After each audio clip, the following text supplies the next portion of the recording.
para poder entender lo que vamos a estudiar hoy, es importante, queridos hermanos, volver a repasar rápidamente qué es lo que estaban atravesando los creyentes a los cuales Santiago les escribe.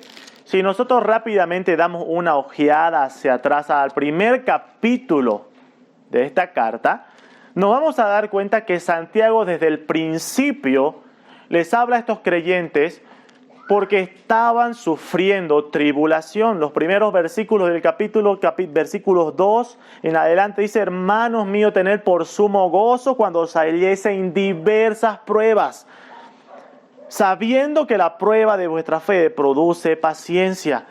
Hermanos, estos creyentes estaban atravesando pruebas, estaban atravesando dificultades, tribulaciones.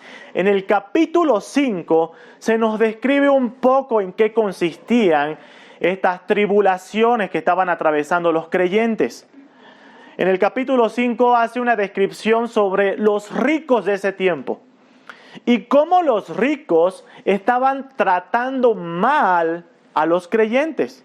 Uno de los problemas que estaban pasando vemos en el versículo 4 del capítulo 5 que dice: he aquí, clama el jornal de los obreros que han cosechado vuestras tierras, le dice a los ricos, el cual por engaño no les ha sido pagado por vosotros. ¿Qué es lo que nos está diciendo? ¿Qué conflictos estaban pasando estos creyentes? Los ricos opresores estaban haciendo trabajar a los creyentes, a los que eran más pobres, y no les estaban pagando. Pero no solamente eso, sino que versículos 5 al 6 nos dice qué otras cosas estaban sufriendo los creyentes. Habéis vivido en deleite sobre la tierra, les está diciendo a los ricos, y sido disolutos. Habéis engordado vuestros corazones como en día de matanza. Habéis condenado y dado muerte al justo, y él no os hace resistencia. Queridos hermanos, los ricos estaban oprimiendo a los creyentes. Estaban oprimiendo a los creyentes. Y es por eso, queridos hermanos, que entramos a lo que vemos desde el versículo 7 en adelante. Si ustedes ven el título que le puso la Reina Valera ahí en sus Biblias, dice: sed pacientes y orad, ¿verdad? Desde el versículo 7 en adelante. Y es que el tema que trata Santiago desde este versículo hasta el final, justamente son esos dos temas: la paciencia y la oración. Nosotros hemos estudiado ya hasta el versículo 12 y hemos visto cómo Santiago anima a los creyentes a ser pacientes, a que tengan paciencia porque la venida del Señor está cerca. Ese es el consuelo, ese es el argumento de Santiago para que los creyentes tengan paciencia. La venida del Señor está cerca, tengan paciencia. Y ahora llegamos al versículo 13, en el cual vamos a estudiar 3 puntos, queridos hermanos. Del versículo 13 al versículo 15 vamos a ver 3 puntos. Punto número 1, la oración en medio de las aflicciones. Punto número 2, alabando a Dios con alegría. Y punto número 3, orando en la enfermedad. Así que vamos a ver estos 3 puntos, queridos hermanos, desarrollando cada uno de estos versículos que vamos a estudiar en la mañana de hoy. Y vamos a empezar viendo nuestro primer punto, que está basado en el versículo 13. Y el versículo 13 del capítulo 5 empieza con una pregunta. Dice: ¿está alguno entre vosotros afligido? Haga oración. Ese es el primer enunciado. ¿Está alguno afligido entre vosotros? Y el consejo de Santiago a aquellos que están afligidos es: haga oración. La palabra que se utiliza como afligido aquí es una palabra genérica que se refiere a toda clase de aflicción y pruebas. Santiago está diciendo: estás pasando cualquier aflicción en tu vida. ¿Hay alguno que está pasando cualquier aflicción en su vida? Es esa la palabra afligido. Haga oración, el consejo. Bueno, vamos a empezar viendo primeramente el aspecto de la pregunta.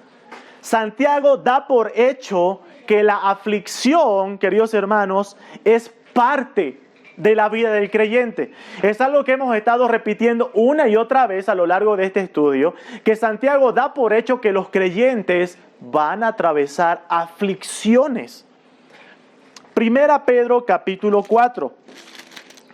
Primera Pedro capítulo 4, versículos 12 en adelante, hablando sobre las aflicciones.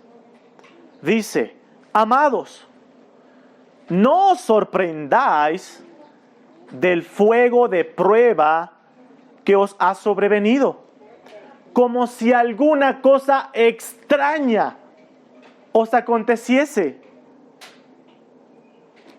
sino gozaos por cuanto sois participantes de los padecimientos de Cristo, para que también en la revelación de su gloria os gocéis con gran alegría.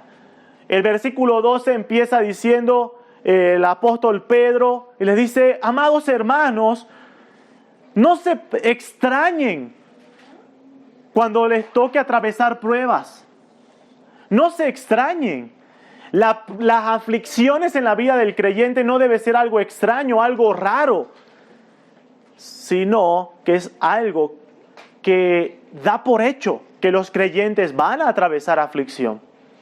Así que, queridos hermanos, si nos toca atravesar aflicción a los creyentes, no nos sorprendamos, que las pruebas no nos sorprendan como si fuese algo extraño. Es algo que el Señor ya les decía a sus discípulos que atravesarían. En el mundo tendréis aflicción, les decía el Señor Jesucristo. Pero hay una aclaración importante con respecto a las aflicciones que dice aquí el apóstol Pedro. Versículos 14 al 15. Primera Pedro capítulo 4, verso 14 en adelante. Si sois vituperados, afligidos por el nombre de Cristo, sois bienaventurados, porque el glorioso Espíritu de Dios reposa sobre vosotros. Ciertamente de parte de ellos Él es blasfemado, pero por vosotros es glorificado. Versículo 14 da una afirmación muy importante, que si tu sufrimiento es por vivir en el nombre del Señor, por vivir obedeciendo la palabra del Señor, ahí eres bienaventurado. Si tu sufrimiento es por vivir obedeciendo al Señor, eres bienaventurado.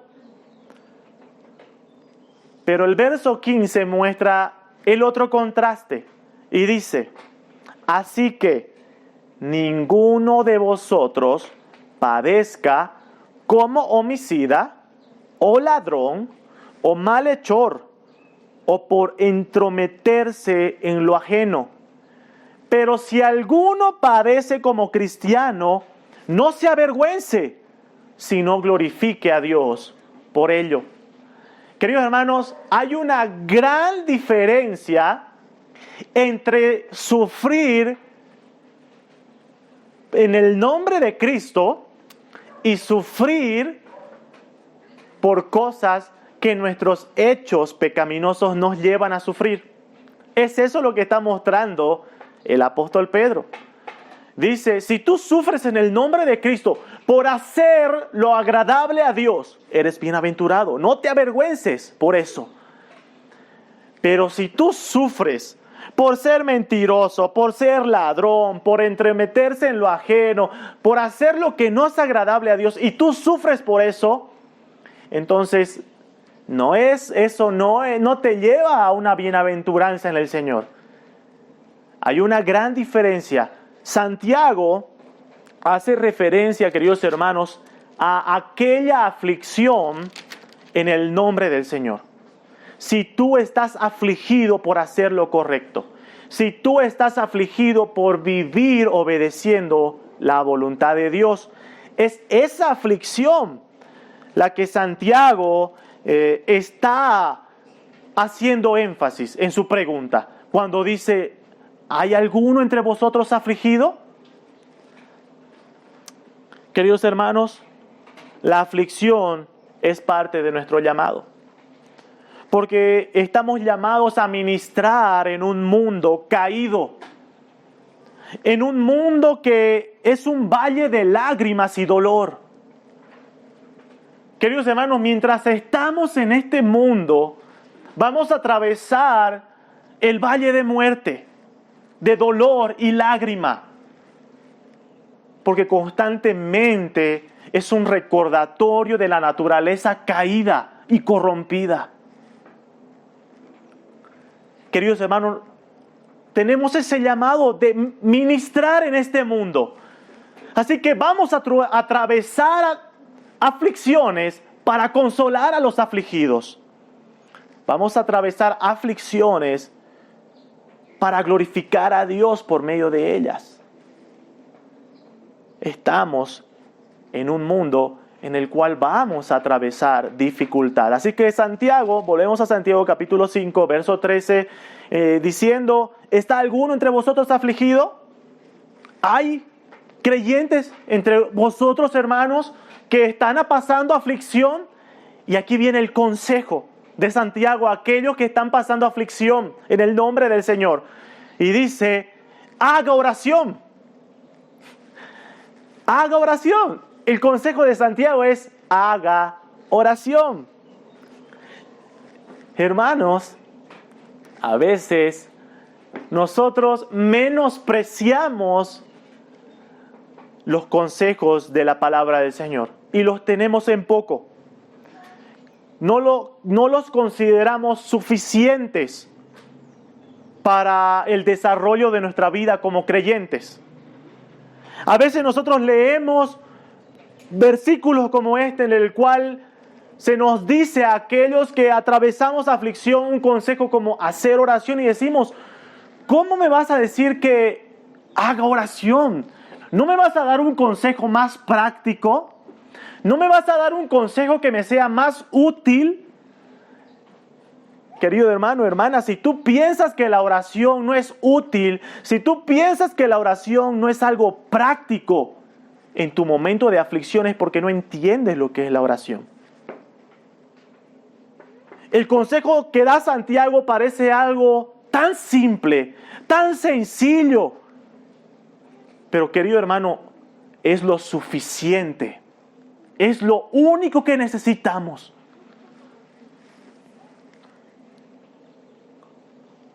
La verdad, queridos hermanos, es que no comprendemos lo que significa orar.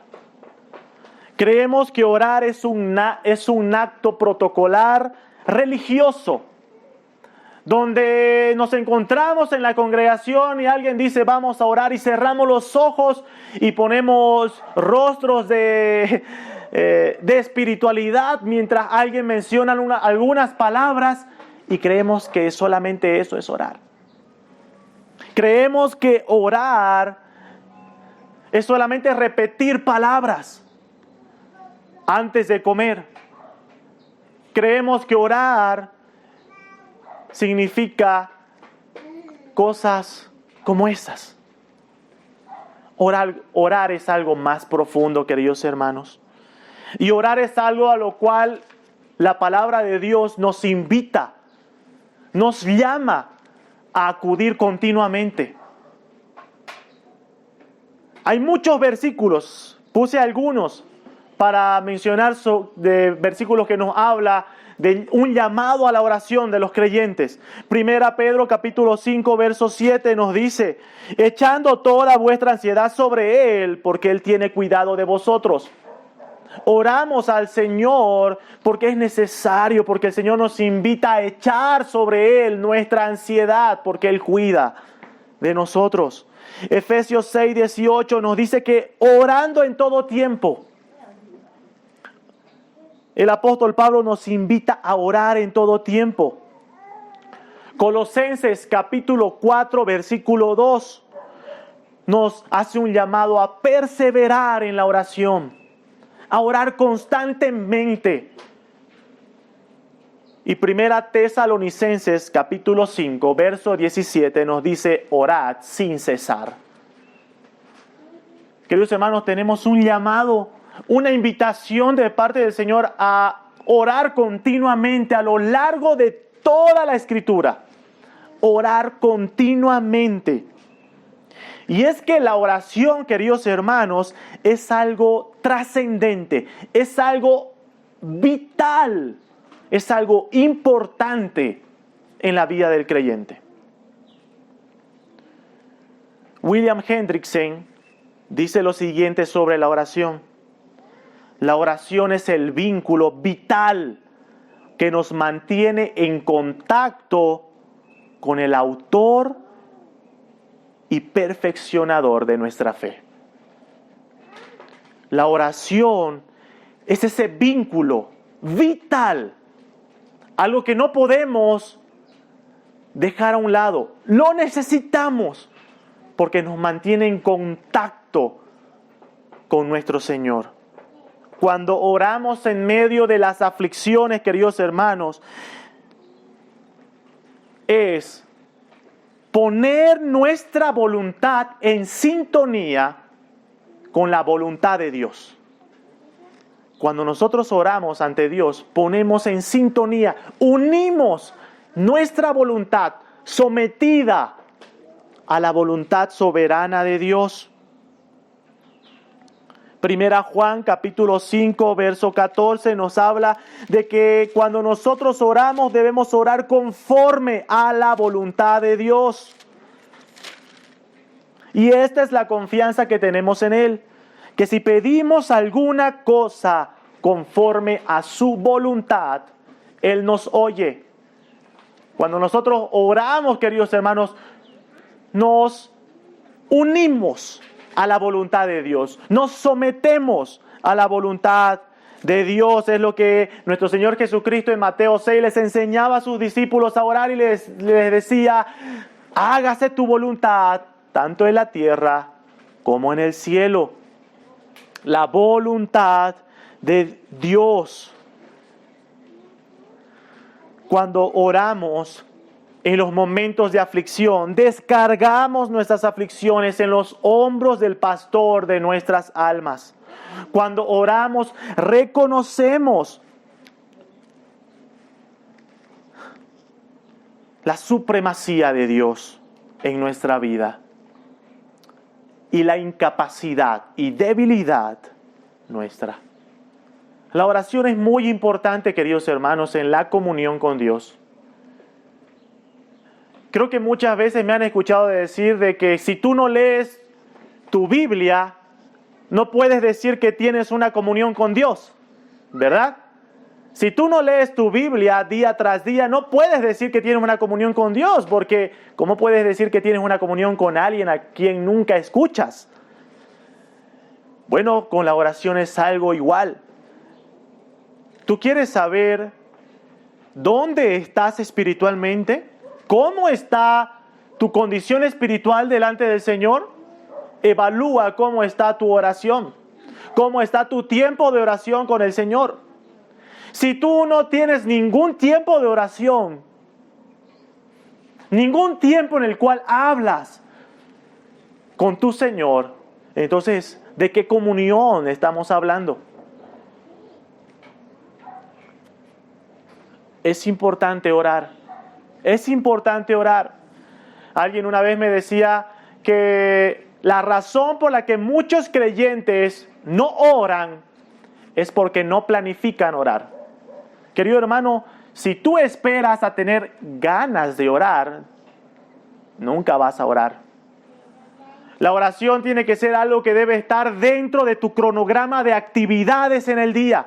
Debe ser algo planificado. Debe ser un tiempo apartado para el Señor. Donde tú digas, este momento del día lo separo para hacer únicamente esto.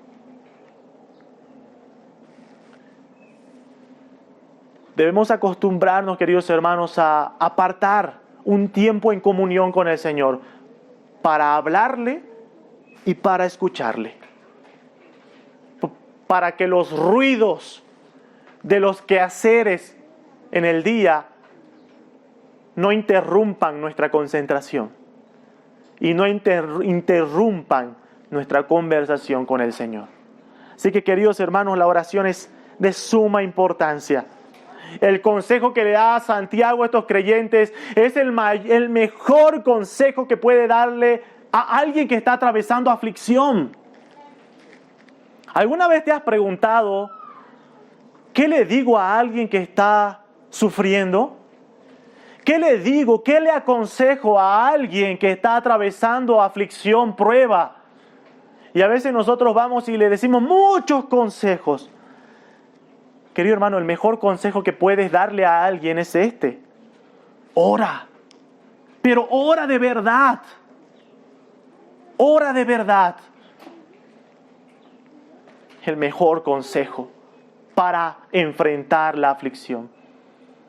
Las mayores batallas, queridos hermanos, se enfrentan de rodillas. Delante del Señor. Delante del Señor. Entonces, nuestro primer punto, orando en medio de las aflicciones. Y pasamos a nuestro segundo punto, que es la segunda pregunta que hace Santiago en el versículo 13. ¿Está alguno alegre? Cante alabanza. Santiago tan práctico en sus consejos. La pregunta, ¿está alguno alegre? Cante alabanza. La idea de Santiago al hacer contraste entre que en los momentos de aflicción vamos en oración al Señor y ahora al decir que en los momentos de alegría, en los momentos de bonanza, vamos con alabanza al Señor, nos muestra que al Señor no debemos acudir solo en las aflicciones. A veces nos acordamos de Dios únicamente cuando necesitamos o cuando creemos que es el único momento que necesitamos algo de Él. Estoy pasando aflicciones económicas, ahí voy al Señor recién. Pero si todo me va bien, no me acuerdo para nada. Bueno, Santiago está diciendo, ¿estás alegre? ¿Te está yendo bien? Canta alabanza. Alaba a Dios, no te olvides. No te olvides de Dios. Hay un salmo hermoso, el Salmo 103.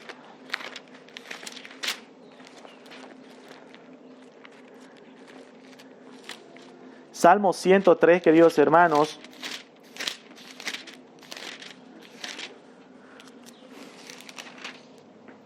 Dice, bendice alma mía a Jehová y bendiga todo mi ser su santo nombre.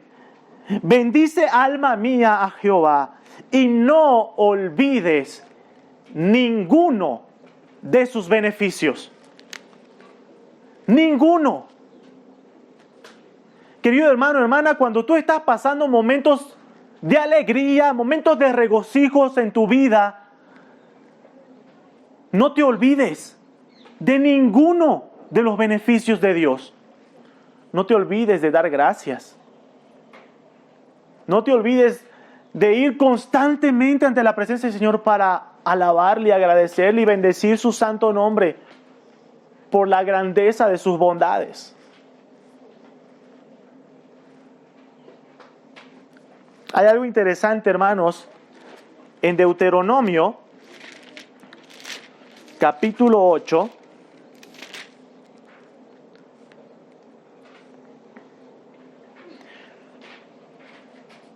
Deuteronomio capítulo 8,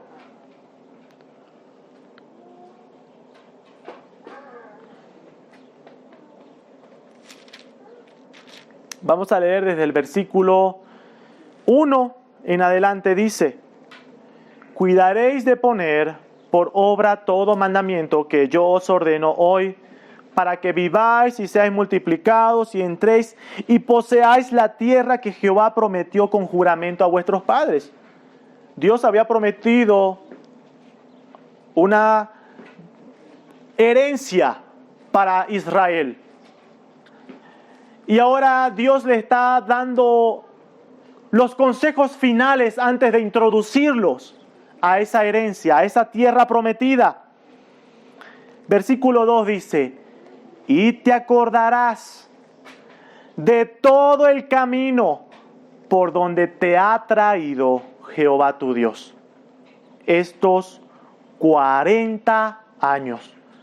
Israel había estado 40 años vagando por el desierto.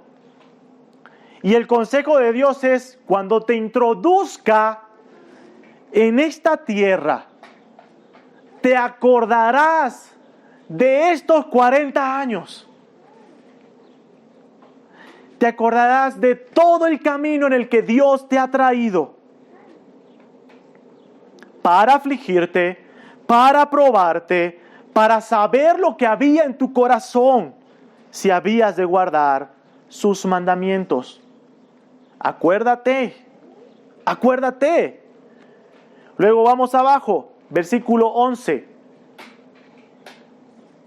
Cuídate de no olvidarte de Jehová tu Dios, para cumplir sus mandamientos, sus decretos y sus estatutos que yo te ordeno hoy. No suceda que comas y te sacies y edifiques buenas casas en que habites, y tus vacas y tus ovejas se aumenten, y la plata y el oro se te multipliquen, y todo lo que tuvieres se aumente. Está hablando de bonanza y le está diciendo, cuidado, cuidado que empieces a prosperar materialmente. Y versículo 14, y se enorgullezca tu corazón y te olvides de Jehová tu Dios. Queridos hermanos, ¿cuánto de nosotros en los momentos en los cuales nos empieza a ir bien en nuestras actividades, en nuestro trabajo, y empezamos a generar recursos, nos olvidamos de Dios? Nos olvidamos de sus beneficios y nos olvidamos de todo el camino en el que Dios nos ha traído por misericordia, y se enorgullece nuestro corazón y olvidamos a que es el centro de la historia, Dios. Cuídate de no olvidarte de Dios. Por eso Santiago dice, ¿está alguno alegre? Cante alabanza. Cante alabanza. Debemos ser agradecidos, queridos hermanos. Efesios capítulo 4.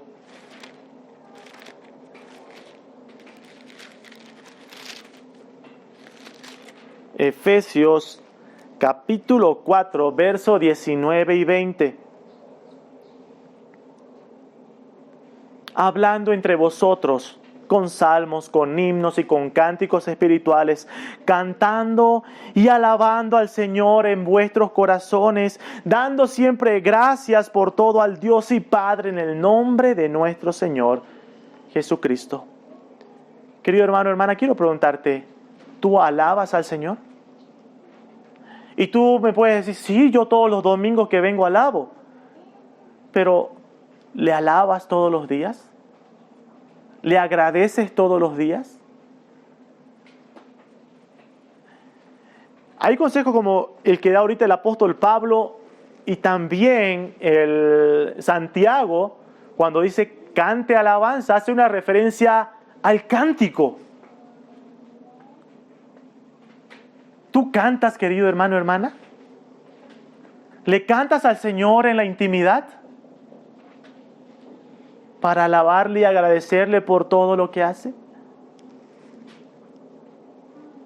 El libro de los Salmos es un libro tan lindo que nos muestra cómo alabar al Señor. Un libro lleno de alabanzas y oraciones. Cante alabanza. No nos olvidemos de Dios en medio de las aflicciones, como también en los momentos de alegría. Y ahora sí entramos a nuestro último punto, que es orando en medio de la enfermedad.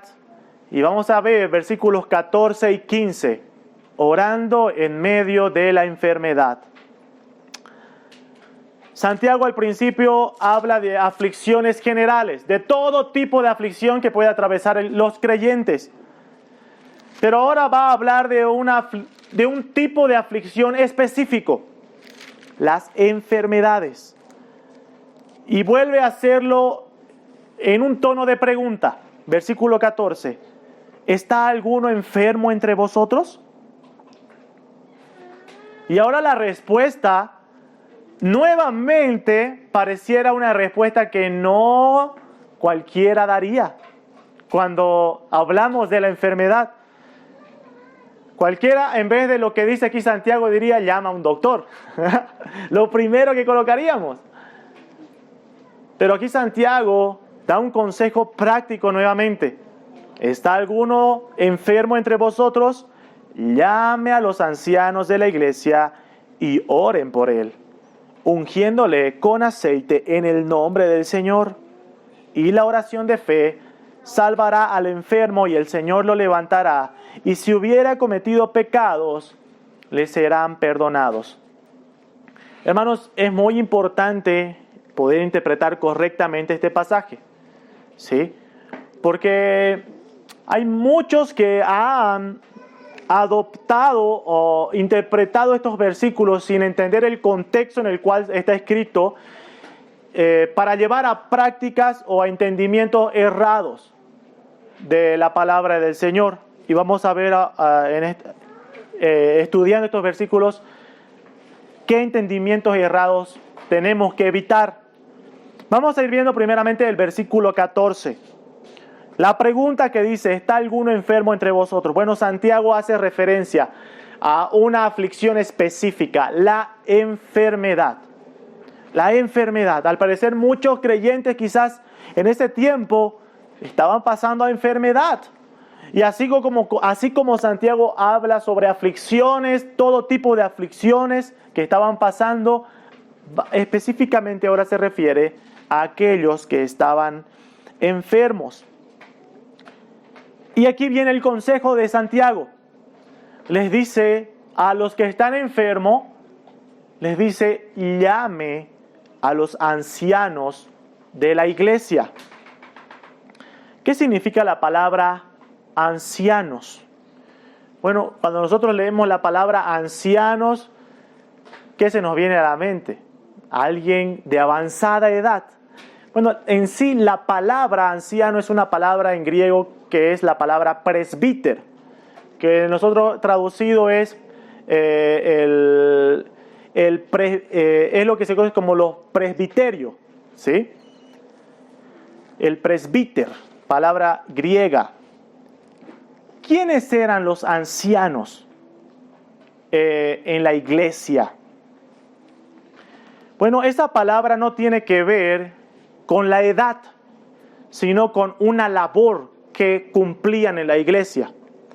Los ancianos eran los hombres que ejercían el liderazgo en la iglesia y la supervisión pastoral de la congregación. Cada congregación debía tener sus ancianos, es decir, sus líderes, los líderes de la iglesia, los pastores, aquellos que hagan la supervisión pastoral de la congregación.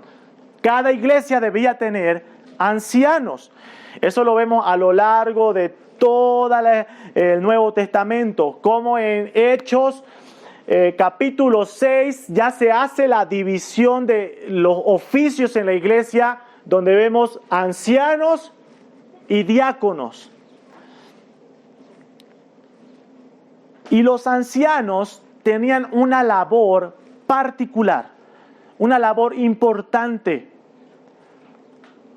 Vamos a ver algunos versículos que nos muestren cuál era la labor de los ancianos. Hechos capítulo 20, versículo 28. Por tanto, mirad por vosotros y por todo el rebaño en que el Espíritu Santo os ha puesto por obispos.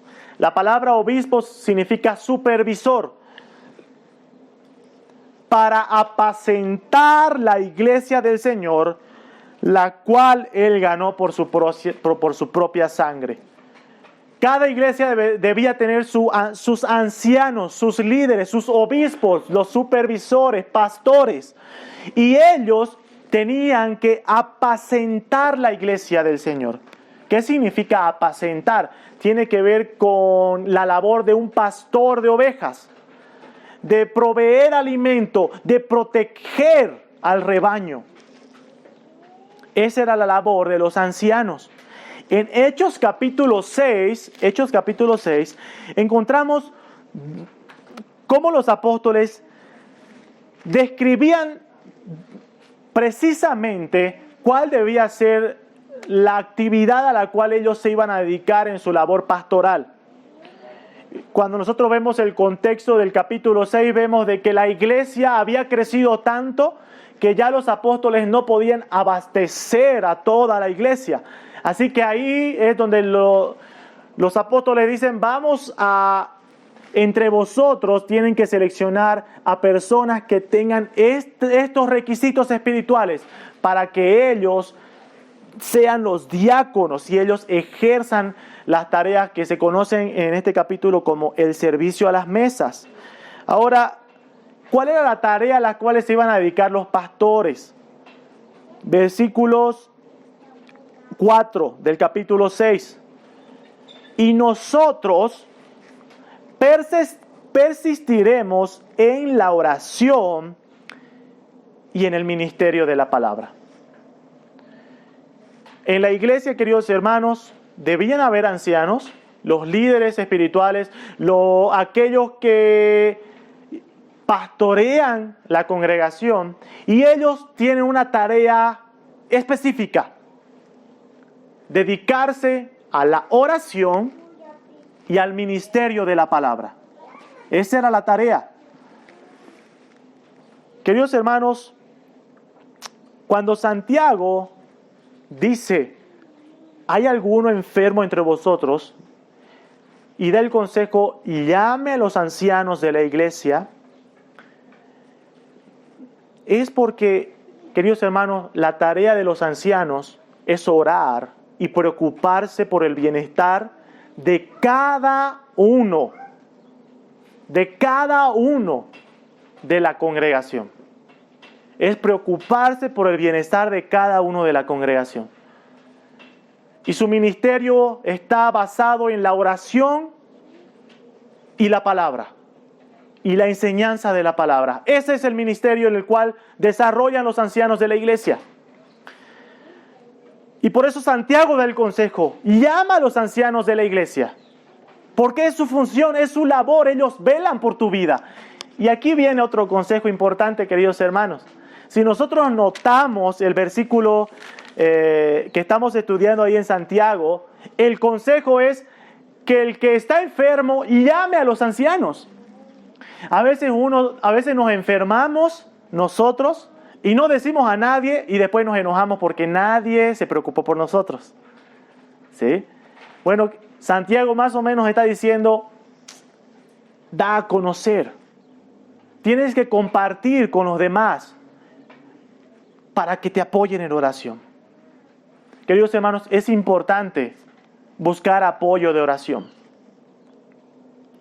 Es importante buscar apoyo. A veces no vemos a la congregación como un lugar en el cual compartimos nuestras aflicciones. Queridos hermanos, tenemos que compartir, porque tenemos que orar los unos por los otros. Así que, hermanos, hay que compartir. Cuando estamos atravesando dificultad, debemos compartir. Y el consejo acá es compartir a los ancianos, a los pastores. Bueno, hermanos, nosotros estamos recién estableciendo las bases aquí en nuestra iglesia. Así que más adelante, Dios mediante, ya nos tocará algún momento reconocer ancianos, pero eso a su debido tiempo. Pero la idea, queridos hermanos, es que hay un orden en el cual los creyentes deben manejarse, ¿no? Y el consejo acá que da Santiago es hacer partícipe a la iglesia cuando estamos atravesando dificultad. Ahora llegamos a uno de los versículos más controversiales. Bueno, a una de las partes más controversiales de este pasaje. ¿Qué era lo que hacían los ancianos cuando llegaban donde estaba el enfermo. Dice, oren por él, ungiéndole con aceite en el nombre del Señor. Bueno, muchos han trasladado esta práctica y se ve en iglesias donde se les echa o se les unge aceite a las personas, ¿no? Porque dice, aquí dice que hay que ungir con aceite. Hay que entender el contexto en el cual se escribe esto, queridos hermanos.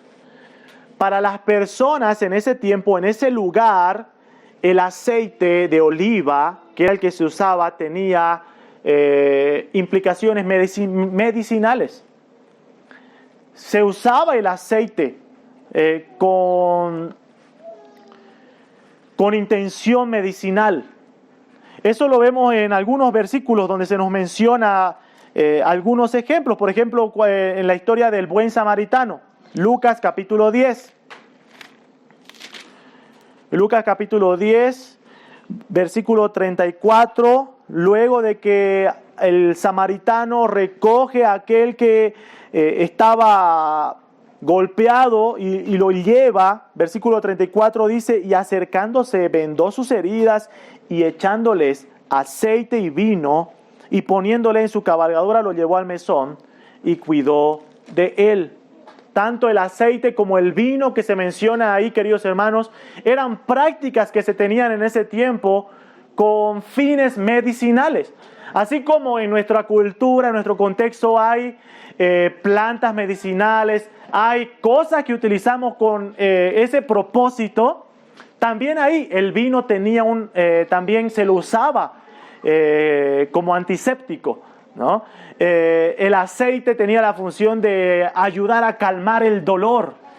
Así que cuando vemos eso, queridos hermanos, el consejo que está dando Santiago es un consejo práctico también, ¿no? Pero es interesante, queridos hermanos, que Santiago dice a los ancianos, oren por él y ungiéndole con aceite en el nombre del Señor. Queridos hermanos, esto es una enseñanza importante. Cuando nosotros hacemos uso de la medicina, nuestra fe no está en la medicina, nuestra fe está en el Señor. Si nosotros consumimos algo porque necesitamos hacerlo, lo hacemos confiando de que si nos vamos a reponer, es solamente porque el Señor así lo quiere. Es confiando en el nombre del Señor. Así que lo que Santiago está dando es esa indicación de dependencia en Dios en cada una de las actividades que nosotros realizamos. Y llegamos al versículo 15 ya para ir terminando. Y dice, y la oración de fe salvará al enfermo y el Señor lo levantará. Y si hubiera cometido pecados, le serán perdonados. Este versículo 15 tiene dos partes. La primera parte dice, la oración de fe salvará al enfermo. La segunda parte dice, si hubiere cometido pecado, le serán perdonados. Entonces, para ambas partes es necesario hacer dos aclaraciones. Primera aclaración. Esa primera frase que dice, la oración de fe salvará al enfermo, no significa que si nosotros oramos con fe, Dios está en la obligación de cumplir lo que le pedimos. Queridos hermanos, Dios no está en la obligación nunca. A Dios no le podemos obligar, no le podemos exigir, a Dios no le podemos decretar, ordenar. No, a Dios se le ruega, se le implora, se le pide. Entonces, primera aclaración de esa frase. Esa frase no significa que si oramos con fe, Dios está en la obligación de cumplir. Segunda aclaración. Sobre la frase, si hubiera cometido pecado, le serán perdonados. No significa que cada vez que estamos enfermos o que cada vez que vemos a una persona enferma es porque ha pecado. No es que vamos a ir y vamos a ver a algún hermano enfermo, has debido pecar o estás en pecado, hermano, hermana. No, no es lo que está diciendo Santiago. Ahora, entonces, ¿qué significa? ¿Qué significa? Bueno, queridos hermanos, el énfasis de todo el pasaje que estamos estudiando es la oración. El consejo de Santiago es orar con fe, así de sencillo. El consejo de Santiago es orar con fe. Si nosotros vamos de nuevo al capítulo 1 de Santiago, vamos a ver cómo el llamado de orar y tener fe es algo constante. Capítulo 1, versículo 6 de Santiago dice, pero pida con fe, no dudando nada, porque el que duda es semejante a la onda del mar, que es arrastrada por el viento y echada de una parte a otra. No piense pues quien tal haga que recibirá cosa alguna del Señor. Entonces Santiago desde el capítulo 1 les anima a los creyentes a ir en oración al Señor, pero con fe, no dudando, con seguridad en el Señor y confianza. Queridos hermanos, nuestras oraciones deben estar confiadas en aquel en el que estamos orando. Confiamos. Cuando oramos al Señor, confiamos en que todo lo que Dios haga y permita es para bien. Con fe podemos ir y orar y pedir y pidamos con fe. Pero no significa que al hacerlo obligamos. Hay algunas frases que se mencionan por todo lado, ¿no? Donde dicen que la fe es lo que mueve la mano de Dios. Querido hermano, eso es mentira. La fe no mueve la mano de Dios. Lo que mueve la mano de Dios es su propia voluntad, su soberana voluntad. Si Dios hace algo es porque Él quiere hacerlo. Así que, queridos hermanos, oremos con fe, dependiendo siempre de la voluntad de Dios. Las aflicciones, queridos hermanos, entrando ya a la última frase del versículo 15, que nos dice, y si hubiere cometido pecados, le serán perdonados. De alguna forma, Santiago hace una conexión entre la enfermedad que estaban pasando y la condición espiritual de los creyentes. Queridos hermanos, las aflicciones, las pruebas, nos deben llevar a una evaluación espiritual en nuestra vida. ¿Qué tipo de evaluación espiritual? Si tú estás atravesando aflicciones, debes evaluar tu vida. ¿De qué forma? Si las pruebas o los problemas o las aflicciones que estás pasando son una prueba de tu fe, Dios está probando tu fe, o estás siendo disciplinado. Las aflicciones nos deben llevar a una evaluación espiritual. Santiago le está hablando en ese aspecto. Tanto lo físico, las aflicciones físicas nos deben llevar a una evaluación espiritual. Por eso termina este versículo diciendo, y si hubiere cometido pecados, le serán perdonados. Queridos hermanos, si quizás tú te das cuenta, mientras estás pasando las aflicciones que estás pasando, y dices, sí, he estado alejado de Dios, he estado viviendo de una forma no agradable al Señor, entonces es disciplina. Es disciplina como aquel padre que corrige a su hijo. Pero aquí está la hermosa promesa, que si hubieras cometido pecados y los confiesas en arrepentimiento y fe, te serán perdonados. Te serán perdonados. Queridos hermanos, la oración es algo importante en la vida del creyente. Es algo imprescindible. Necesitamos constantemente estar en oración. Orar en momentos de aflicción, sí. Orar y alabar a Dios también en los momentos de alegría. Pero también, hermanos, en los momentos de aflicción o de enfermedad, como nos muestra acá, compartamos y hagamos partícipe a los hermanos, a la congregación, para que ellos también oren por nosotros. Y de la misma forma, yo aprenda a orar por los otros. Tú sabes quiénes están enfermos en este momento en la iglesia? ¿Tú sabes quiénes de aquí de la congregación están pasando aflicción? Debes preocuparte y orar por ellos. Señor, queridos hermanos, que el Señor nos guíe para ser obedientes a su palabra.